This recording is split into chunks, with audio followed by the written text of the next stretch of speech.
Jean-François Poncet justifie l'élargissement du marché commun. Pétrole, les pays producteurs vont sans doute l'augmenter. André Giraud prévoit des répercussions sur le prix de l'essence. Iran, avec l'armée, le Shah tente de reprendre la situation en main. Reportage de nos envoyés spéciaux. Assises du Nord, la peine de mort requise contre Serge Ferraton.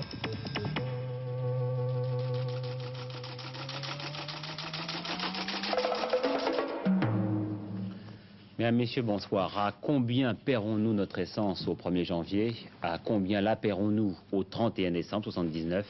Le prix du super aura-t-il alors dépassé les 3 francs? Eh bien, la réponse à toutes ces questions se trouve en ce moment entre les mains de 13 ministres réunis à partir de demain à Abu Dhabi. Ces hommes représentent les pays exportateurs de pétrole. À l'ordre du jour de leur conférence, la fixation du nouveau prix du brut, gelé depuis 1 an et demi. Mais avant même que les ministres ne se réunissent, tous semblent d'accord pour une majoration d'environ 10% en plusieurs étapes. Dans quelle mesure cette hausse sera-t-elle répercutée sur les produits français, et notamment sur l'essence? Eh bien, je pense que nous aurons la réponse d'André Giraud, le ministre de l'Industrie, dans le courant de ce journal. André Giraud, qui vient de répondre il y a quelques instants seulement à Jacques Merlino, et dont nous, j'espère, pourrons diffuser l'interview dans le courant de ce journal.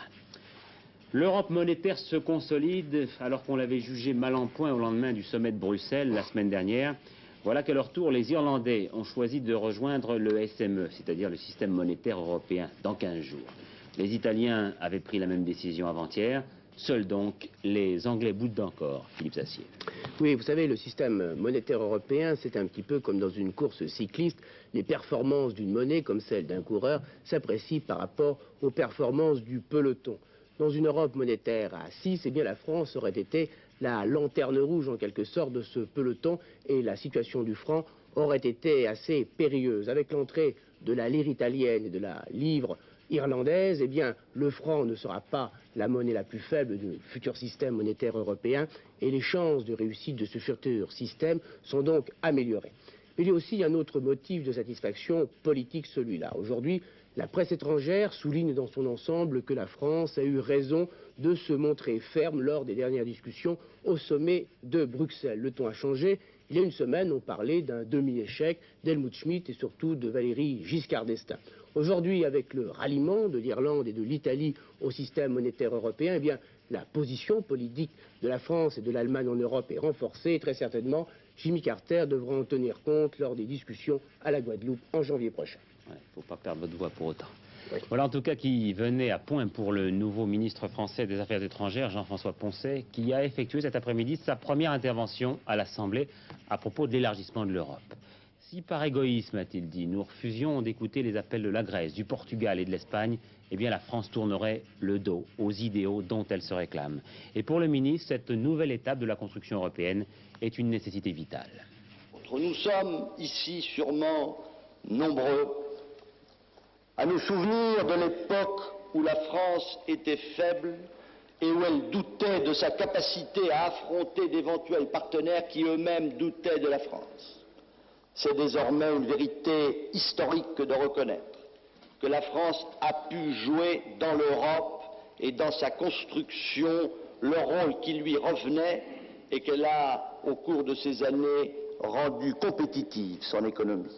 Cette Europe que nous voulons ouverte, que nous voulons organiser, est aussi une Europe qui doit affirmer dans le monde une personnalité et une volonté qui soient authentiquement les siennes. L'organisation de l'Europe s'écarterait de l'esprit qui l'a toujours animée.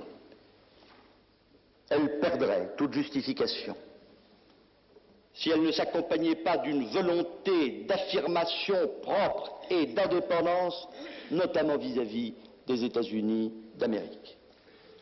Enfin, cette Europe qui se fait est une Europe à vocation confédérale. Elle respectera la personnalité de la France, l'indépendance de sa défense et de sa diplomatie. Dans cet ensemble organisé que constituera une Europe confédérale, la France pourra déployer son influence sans rien perdre de la capacité d'initiative propre qui résulte de sa vocation mondiale. Unie avec ses partenaires, pour une œuvre de prospérité et de justice, la France, sans cesser jamais d'être elle-même, donnera ainsi l'exemple de la solidarité et de l'indépendance. Voilà un débat qui s'est engagé alors que ce dossier européen est bien passionné en France. Alors, Daniel Brem, comment ça s'est passé à l'Assemblée? Quelle est votre impression générale de ce débat? Eh bien, écoutez, même les discours les plus académiques recelaient une poche de venin, ce qui a justifié cette remarque de Maurice Faure. Au fond, l'Europe est chargée de passion pour les hommes politiques français, ce qui n'est pas le cas chez nos voisins. Est-ce que vous avez l'impression quand même que le débat a un peu avancé? Écoutez, oui et non. On a retrouvé les mêmes positions, mais les clivages sont très nets et même les nuances à l'intérieur des groupes. Je vais prendre un exemple. Par exemple, Couve de Murville dit très nettement oui à l'entrée de l'Espagne dans le marché commun, avec des précautions, mais M. Debré, lui, constate et dit on ne peut pas dire non, et il en profite pour refaire le procès d'intention habituel aux intentions du gouvernement en matière d'indépendance de la France.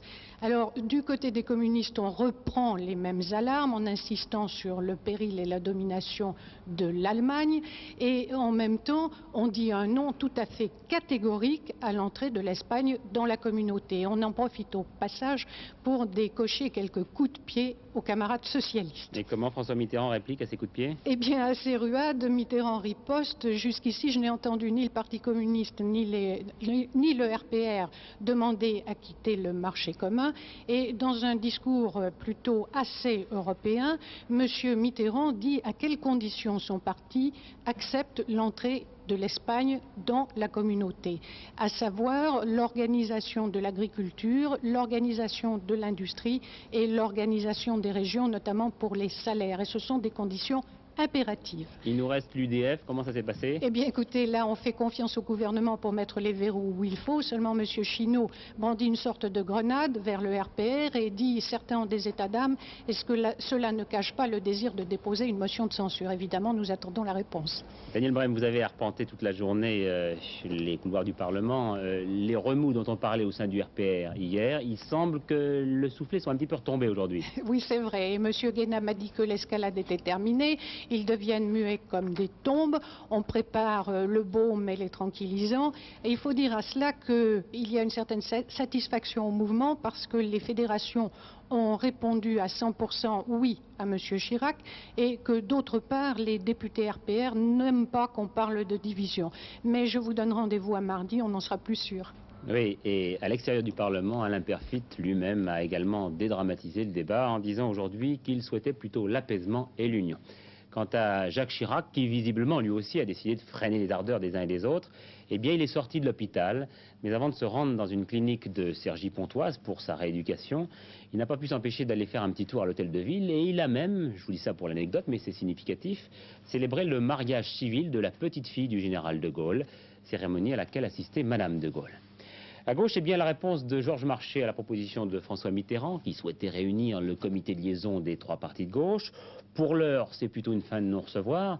Pas de proclamation sonore, a dit Georges Marchais, mais des actions de masse, concrètes, puissantes, à la base, unitaires. François Mitterrand voulait que les communistes, les radicaux de gauche et les socialistes examinent la politique économique et sociale du gouvernement, au lendemain notamment de cette vague de licenciements dans la sidérurgie. Aujourd'hui encore, on a eu la confirmation de la suppression de 1700 emplois chez Solac. Aujourd'hui encore, les ouvriers d'Usinor ont occupé des bureaux à Trie-de-Saint-Léger, près de Valenciennes. Et puis aujourd'hui encore, les Lorrains ont subi plus que réagi. C'est bien le sentiment de Gérard Inet et de Patrick Voix qui reviennent d'Agondange. 11 000 habitants à une dizaine de kilomètres de Metz. À Agondange, cette pancarte remplace le traditionnel panneau de bienvenue. Une commune de Moselle particulièrement frappée par la crise. Dans cette usine, la plus vieille du groupe Sassilor, 2000 licenciements ont été annoncés d'ici 1980, soit plus de la moitié des effectifs. Les premiers touchés seront les jeunes et les plus de 56 ans qui seront mis en pré-retraite. Pour moi, personnellement, l'affaire est classée et à 57 ans passés, je ne peux plus rechercher du travail. D'ailleurs, ici en Moselle, je n'en retrouverai pas. Pourtant, la population semble lasse et résignée. On ne comprend pas cette restructuration. L'emploi, l'avenir, c'était les aciéries, ces hauts fourneaux, ce décor. On ne comprend pas alors que les entreprises continuent à former de jeunes sidérurgistes. Quand on a commencé, il y avait des débouchés, quoi. Ils garantissaient l'emploi, quoi. Et puis après, ils nous ont annoncé que c'était plus possible. Alors maintenant, bon, ben nous, on n'est pas contents, quoi, mais on peut rien faire. Quand on termine notre CAP pour avoir un papier, puis on essaie de faire autre chose, quoi. Comment tu vas te reclasser? Bah, on peut faire des stages de formation dans d'autres métiers carrément recyclés, quoi. Mais pourtant, c'est un métier qui te plaît, ça? Oui, mais il n'y a pas d'avenir, hein. On n'arrive pas à trouver de travail. Déjà, ils licencient, les jeunes qui reviennent de l'armée, ils n'ont pas de travail ni rien. Alors, nous, on n'en aura pas non plus, hein. Comme Francis, ils sont plus de 25 jeunes à Agondange à suivre une formation de sidérurgiste. Mais tous ne sont pas prêts à quitter leur ville, et encore moins leur région. Leur reconversion, ils en parlent, mais ne savent pas très bien que faire. Elle s'annonce difficile, car si quelques projets d'implantation industrielle sont en cours de réalisation dans la région, ils auront du mal à absorber toutes les demandes d'emploi. Sur le seul bassin sidérurgique lorrain, ce sont 12 000 emplois qui sont en train de se créer en ce moment par des entreprises qui ont décidé leurs investissements dans un passé récent. Je cite par exemple Renault Véhicules Industriels, dont il faut voir les bâtiments sortir de terre en ce moment et qui embauchent déjà, Peugeot Citroën, Renault. En tout, ceci fait environ 8 000 emplois qui sont en train de donner lieu à des embauches en ce moment. D'autres implantations sont en cours de décision sur Longwy. Et tout ceci est une reconversion à très court terme de la Lorraine. Seulement, malheureusement, 83, l'usine d'Agondange qui est à quelques kilomètres, elle sera fermée depuis longtemps. Et les emplois dont on a besoin maintenant, nous ne les avons pas. En plus de ça, il faut dire que Citroën procède à une restructuration dans ses établissements et il y aura des mutations internes. Si bien que sur les 3500 emplois, il y aura quelques centaines d'emplois ouverts à la sidérurgie. La reconversion de la sidérurgie est déjà commencée, mais celle des hommes sera sans doute plus difficile. Voilà, à 20h13, voici comme prévu la réponse d'André Giraud, le ministre de l'Industrie, à Jacques Merlino, qui voulait connaître les répercussions sur le prix de l'essence de l'éventuelle hausse du pétrole. Bien, disons, si vous le voulez bien, pour simplifier, que selon que la hausse retenue à Abu Dhabi sera de 0, de 5 ou de 10%, l'incidence sur le prix de l'essence serait une augmentation de 0, 3 ou 6 centimes par litre. Cette augmentation s'ajouterait évidemment à l'augmentation fiscale qui, elle, est, je crois, de 13 centimes. Exactement. Par contre, il peut y avoir des facteurs en plus ou en moins, notamment la suppression de la fameuse cagnotte qui apportera aux consommateurs un avantage de 6 centimes 85. Alors pendant que le ministre parlait, j'ai fait un rapide calcul. Le super est à 2,68 francs à peu près en France. 13 centimes de plus, c'est ce qui était prévu, la hausse fiscale. Et 6 centimes si jamais le brut passe à 10% de plus à Abu Dhabi. Vous voyez, on arriverait à peu près à 2,87 francs. Je crois qu'Antenne 2 est pour l'instant la première station à vous annoncer ceci. J'espère que ça se confirmera, bien que la nouvelle soit évidemment pas très très bonne. La politique étrangère maintenant, avec tout d'abord ce suspense à Washington. Le président Carter s'apprête dans les heures, peut-être même dans les minutes qui vont suivre, à annoncer une nouvelle qualifiée d'importante. Il a pour cela sollicité un temps d'antenne auprès des 3 grandes chaînes de télévision, mais il ne le fera pas avant le retour à Washington de Cyrus Vance, son secrétaire d'État. Alors bien évidemment, on pense tout de suite qu'il va s'agir d'une intervention sur le Proche-Orient. Rien ne va plus en effet entre Israéliens et Égyptiens. Jérusalem a rejeté, en effet, ce matin, les demandes égyptiennes de modification des traités de paix. Jérusalem refuse donc de signer pour l'heure. La réunion du cabinet israélien ce matin s'est tenue dans une atmosphère de profonde irritation à l'égard des États-Unis. Et c'est justement ce qui ressort des déclarations de M. Begin. Il a rejeté catégoriquement les exigences égyptiennes et il affirme que la non-signature du traité de paix retombe entièrement sur le Caire. Pour le Premier ministre israélien, le président Sadat vide de toute signification les accords de Camp David, notamment sur les points de la Cisjordanie et de l'échange d'ambassadeurs entre les deux pays. Il estime également que la position américaine est unilatérale et penche du côté égyptien. M. Begin a tout de même déclaré que la négociation allait se poursuivre pour parvenir à un accord. Voilà, c'est clair. Donc Menahem Begin accuse l'Égypte de porter l'entière responsabilité de la non-signature du traité. Alors, vu du Caire, Pierre Serra, j'imagine qu'il suffit d'inverser les termes de la proposition de l'affirmation israélienne. Pas tout à fait. Vous savez, je crois que d'abord on peut dire une chose, c'est que la situation est grave, mais n'est pas dramatique, parce que ni M. Begin ni M. Sadat, jusqu'à présent, ne dramatisaient l'idée de reporter le délai la date de la signature qui était prévue pour le 17 décembre. Ce qu'il faut quand même voir dans tout cela, c'est que d'une part, de chaque côté, de deux parties, on sait très bien quelles sont les raisons de l'autre, même si on ne les admet pas. Ça aussi, c'est très important. Et puis, il reste que, finalement, la signature peut intervenir d'un moment à l'autre. Peut-être que Carter annoncera cela tout à l'heure. Et puis aussi le fait que, on s'en souvient, quand les dernières négociations de Washington ont commencé, c'était la grande euphorie, un peu forcée peut-être, mais on disait on va signer tout de suite.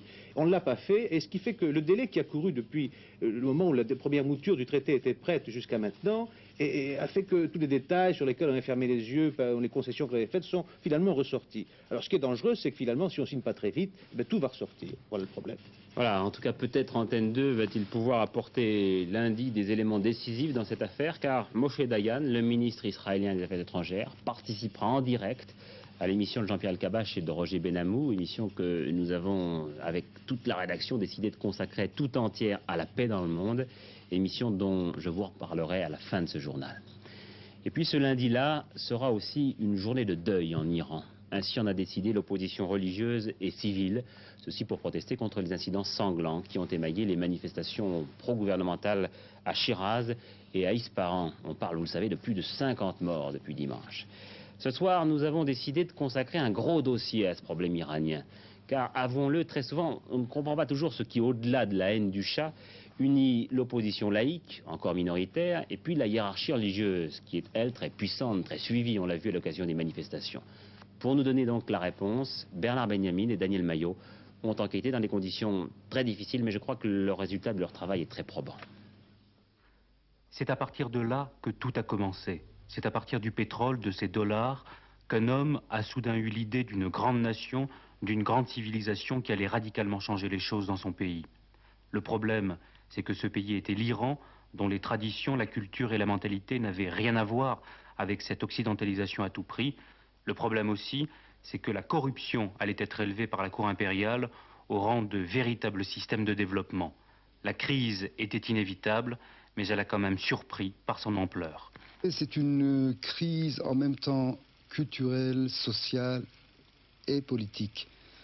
Je vous ai dit que à l'époque, ces 25 dernières années, le mouvement d'aliénation du pouvoir vis-à-vis du peuple s'est accéléré de plus en plus, voyez-vous. On a créé des mythes de toutes pièces, par exemple. Le mythe de la grande civilisation. Personne ne comprenait, ne savait de quoi il s'agissait. Le mythe du parti unique. Le régime a voulu devenir totalitaire, n'est-ce pas? Embrasser toutes les couches sociales. Mais il n'a pas réussi. C'est donc ici, dans le bazar de Téhéran, que va naître la révolte. C'est parmi le petit peuple de la capitale qu'elle va prendre son aspect le plus exacerbé et peut-être le plus important. Ces longues ruelles sombres cachent en fait le véritable cœur économique du pays. Derrière ces rideaux de fer baissés en signe de deuil, il y a des hommes, des commerçants, qui spontanément sont venus apporter leur aide au plus irréductible des opposants, l'ayatollah Khomeini. Depuis une dizaine d'années, chacun prélève sur le prix de chaque objet qu'il vend une part plus ou moins importante qui va directement dans les caisses de l'ayatollah. Cet argent est ensuite redistribué aux hôpitaux, aux orphelinats, aux familles en deuil ou encore aux ouvriers en grève. Pour la seule année 1977, on estime que le montant de ces dons s'est élevé à 30 millions de dollars. La jonction était faite entre le mouvement religieux et les bazaris, les commerçants du bazar. Et ce n'est pas une surprise puisque les mosquées sont devenues les derniers endroits où l'on peut parler. La prière est devenue en fait l'avant-propos à la discussion, c'est-à-dire à la politique. Les sermons des imams galvanisent plus que jamais les fidèles, et ce pour une simple raison, la religion chiite était un moule tout trouvé pour l'ensemble des formes d'opposition.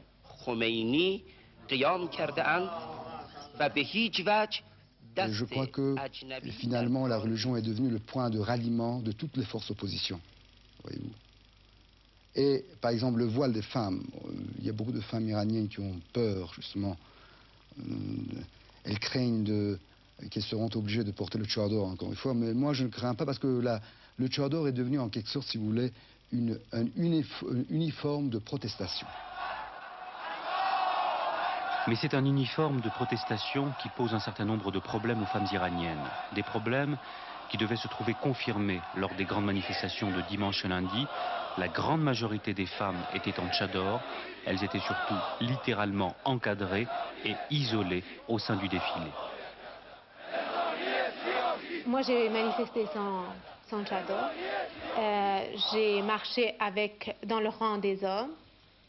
Je ne pouvais pas me voir avec les femmes séparées des hommes. Enfin, ça, c'était quelque chose de totalement impossible.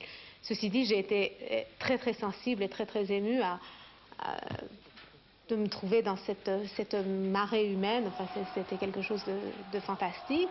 Et j'y ai vu une force politique. Je n'y ai pas vu de force purement religieuse. On a vu dans d'autres pays des mouvements de femmes qui, pendant une guerre d'indépendance, par exemple, étaient très, très actifs. Vous pensez à l'Algérie, peut-être? Je pense à l'Algérie.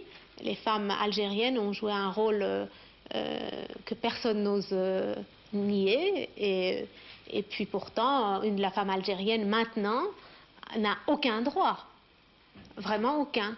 Sur ses enfants, dans le mariage. Elle est vraiment reléguée au deuxième plan. Je ne voudrais pas que la femme iranienne se retrouve dans une situation analogue.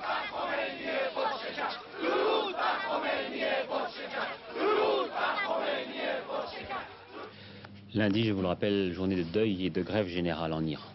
En Italie, maintenant, attentat ce matin à Turin. 2 policiers ont été tués à coups de mitraillette devant une prison où ont séjourné Renato Curcio et ses amis des Brigades Rouges. Les Brigades Rouges ont d'ailleurs revendiqué la responsabilité de cet attentat. En France, retombée de l'affaire d'Arquier de Pellepoix avec l'ouverture aujourd'hui d'une information à l'encontre de Jean Le Gay pour crime contre l'humanité.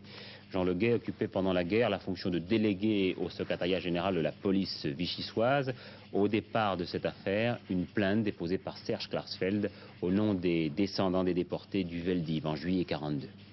À Douai, procès Ferraton, l'avocat général a requis la peine de mort contre l'accusé. Serge Ferraton répondra du crime de sa femme et d'un enfant de 12 ans. Et puis, justice toujours, le non-lieu dans l'affaire du Télème, un épilogue qui peut surprendre. Non-lieu dans l'affaire du Télème, la Cour d'appel de Paris a estimé que le 28 février 1975, la présence de l'inspecteur principal Bernard Pire sur les lieux de la fusillade n'était pas une présomption suffisante de culpabilité. Quant aux coups et injures raciales dont un avocat, maître Benachnou, fut victime. Aucun policier, auteur présumé des violences n'ayant été formellement identifié, les magistrats ont débouté l'avocat plaignant. Maître Benachnou a décidé de se pourvoir en cassation. L'ex-mari de la princesse Margaret, Lord Snowdon, 48 ans, toujours souriant, s'est remarié aujourd'hui avec une photographe de 38 ans, prénommée Lucy. Elle paraissait plus tendue que son époux. Tony Armstrong-Jones conserve le titre qui lui a été donné par la reine, il reste lord, mais ses enfants n'ont pas reçu l'autorisation d'assister à la cérémonie qui s'est déroulée dans la mairie de Kensington, l'un des quartiers les plus chics de Londres. Puis la page de la météo, toujours des vents forts sur la Manche aujourd'hui, et puis dans l'intérieur, des giboulées, des orages et de la neige en montagne. Demain, eh bien, moitié nord, temps frais, temps froid même, averses, neige en montagne, ailleurs, pluie et nuages. Voilà, une page sportive en quelques télégrammes maintenant. Alain Collat, 30 jours aujourd'hui de silence et chaque jour davantage l'inquiétude. Intervention ce matin à l'Assemblée nationale d'Henri Berger, le président de la Commission des affaires culturelles, pour demander que soient intensifiées ces recherches.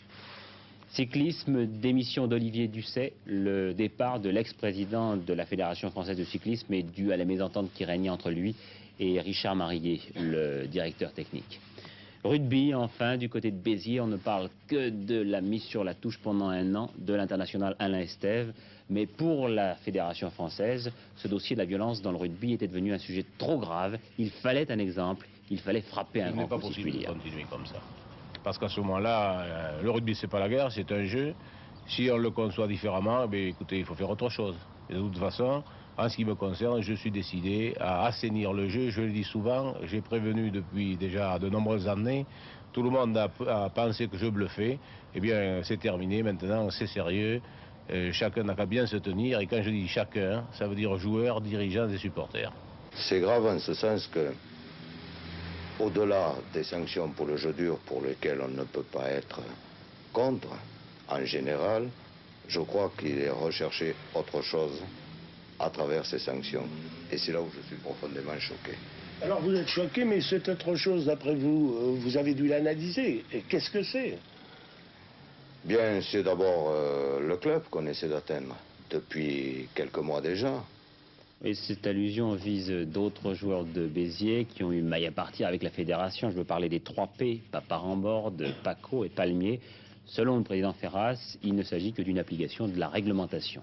Outre-Manche, les Britanniques ont les mêmes problèmes de la violence à résoudre. Les rendez-vous de l'actualité ce soir sur Antenne 2, 22h40, le dernier journal de Pierre Alain. Et puis 12h30 demain, samedi et demi, la première édition du week-end, thème du magazine de Paul Lefebvre, les petits trucs pour aider les automobilistes un petit peu ou pas très débrouillards. Et puis un autre rendez-vous qui nous tient tous à cœur ici dans la rédaction, je vous en ai déjà parlé, un rendez-vous qui mobilise depuis quelques semaines tous les efforts des journalistes d'Antenne 2, la soirée sur la paix, lundi à 20h30. Un plateau prestigieux dont je vous dévoile d'autres aspects, Louis Aragon, John Baez, le guitariste César Marotto, Catherine Ribeiro, et puis parmi les documents de qualité, une exclusivité mondiale, l'hymne des nations de Verdi, une œuvre presque inconnue qui regroupe tous les hymnes nationaux contemporains de ce compositeur. Très bonne soirée sur Antenne 2, à lundi.